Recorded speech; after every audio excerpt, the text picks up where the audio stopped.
name's Justin Codrai, and my father was Ronald Codrai. He lived here in 1948 to 1955, and he was a representative of an oil company.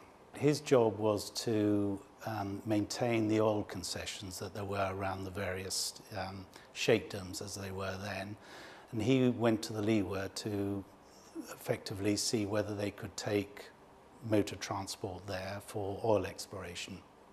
No roads whatsoever, very, very hot. He first went in June 1953, and which is the middle of summer, and extremely hot, very little water, reliant completely on natural wells, of which there were very few. Well, ever since childhood, he had had a great passion for photography, and of course, it was an enormous opportunity coming here to the Arabian Peninsula, as it was then, for him to exercise that and photograph pretty much everything he saw. The object is the National Geographic Magazine, and my father was contacted by the National Geographic Magazine in the early 1950s to do an article for them about the sheikdoms of the Arabian Peninsula.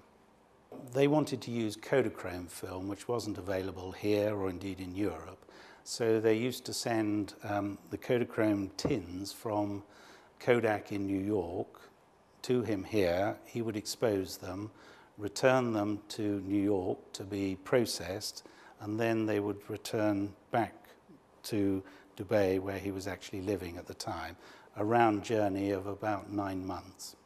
Here we have some local fishing, and in fact they're catching sardines, which was one of the few exports from what is now the UAE at the time, and it was used to sell to Europe as fertilizer, which is why they're not taking too much trouble about getting mixed up with the sand.